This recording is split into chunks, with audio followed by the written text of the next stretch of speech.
നമസ്കാരം. അമ്മ എന്ന ചലച്ചിത്ര സംഘടനയ്ക്ക് തുടക്കമിട്ടവരിൽ ഒരാളായിരുന്നു സുരേഷ് ഗോപി.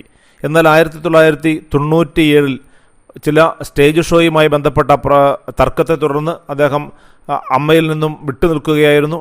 പിന്നീട് ഇടവേള ബാബു ജനറൽ സെക്രട്ടറി ആയപ്പോൾ അദ്ദേഹത്തെ അമ്മയിലേക്ക് തിരിച്ചു കൊണ്ടുവന്നു. എങ്കിലും സജീവമായിട്ട് അമ്മയിലേക്ക് കഴിഞ്ഞ ദിവസമാണ് അദ്ദേഹം എത്തുന്നത്. ഒരു ജനറൽ ബോഡിയിൽ 27 വർഷത്തിന് ശേഷമാണ് മലയാളത്തിലെ പ്രമുഖനായ നടൻ പങ്കെടുക്കുന്നത് എന്നതും വലിയ വിചിത്രമായിരുന്നു. അങ്ങനെ കഴിഞ്ഞ ദിവസം ജനറൽ ബോഡി യോഗത്തിൽ, അതും തെരഞ്ഞെടുപ്പ് നടക്കുന്ന സമയത്ത് അമ്മയിലേക്ക് എത്തിയ സുരേഷ് ഗോപിയെ അതിൻ്റെ സംഘാടകർ ഒരുമിച്ച് ചേർന്ന് കയ്യടിയോടുകൂടിയാണ് സ്വീകരിച്ചത്. ഇപ്പോൾ വെറും നടനായി മാത്രമല്ല, ഒരു കേന്ദ്രമന്ത്രിയായിട്ട് കൂടിയാണ് സുരേഷ് ഗോപി അമ്മയുടെ ജനറൽ ബോഡി യോഗത്തിലേക്ക് എത്തുന്നത്. മോഹൻലാൽ അടക്കമുള്ള നേതാക്കൾ അദ്ദേഹത്തെ ഹാരാർപ്പണം ചെയ്ത് സ്വീകരിക്കുകയായിരുന്നു.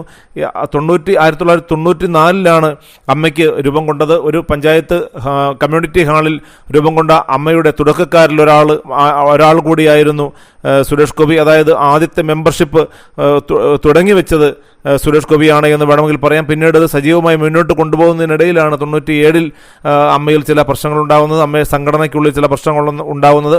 എന്നാൽ 2001 ഈ പ്രശ്നങ്ങളൊക്കെ പരിഹരിക്കുകയും അമ്മയിലേക്ക് സുരേഷ് ഗോപി തിരിച്ചെത്തുകയും ചെയ്തുവെങ്കിലും ജനറൽ ബോഡി യോഗത്തിൽ സാധാരണ അദ്ദേഹം പങ്കെടുക്കാറുണ്ടായിരുന്നില്ല. എന്നാൽ അങ്ങനെ 27 വർഷത്തിന് ശേഷം തൻ്റെ കുടുംബ വീട്ടിലേക്ക് അദ്ദേഹം തിരിച്ചെത്തിയതിലുള്ള ആഹ്ലാദം മറ്റ് അംഗങ്ങളും അതുപോലെ തന്നെ സുരേഷ് ഗോപിയും പങ്കുവച്ചു. ഇപ്പോൾ വെറും ഒരു അംഗം മാത്രമായിട്ടല്ല, കേന്ദ്രമന്ത്രി പദവി കൂടി ഉണ്ടായിരുന്നു അദ്ദേഹത്തിന് എന്നതാണ്.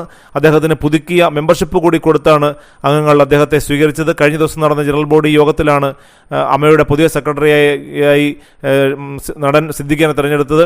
വർഷങ്ങളായി 25 വർഷത്തോളമായി ഈ സ്ഥാനത്ത് തുടരുന്ന ഇടവേള ബാബു തൽക്കാലത്തേക്ക് അമ്മയിൽ നിന്നും, അമ്മയുടെ ഭാരവാഹിത്വത്തിൽ നിന്നും മാറി നിന്ന അവസരത്തിലാണ് ഇത്തരത്തിലുള്ള ഒരു തെരഞ്ഞെടുപ്പ് അമ്മയിൽ നടക്കുന്നത് എന്നതും ശ്രദ്ധേയമാണ്. ആ തെരഞ്ഞെടുപ്പിലും സുരേഷ് ഗോപി പങ്കെടുത്തു എന്ന് വേണമെങ്കിൽ പറയാം. അങ്ങനെ 27 വർഷത്തിന് ശേഷം അമ്മയിലേക്ക് തിരിച്ചെത്തിയ സുരേഷ് ഗോപിക്ക് വൻ സ്വീകരണമാണ് അമ്മയുടെ പ്രവർത്തകർ നൽകിയത് എന്നതും സ്മരണീയമാണ്.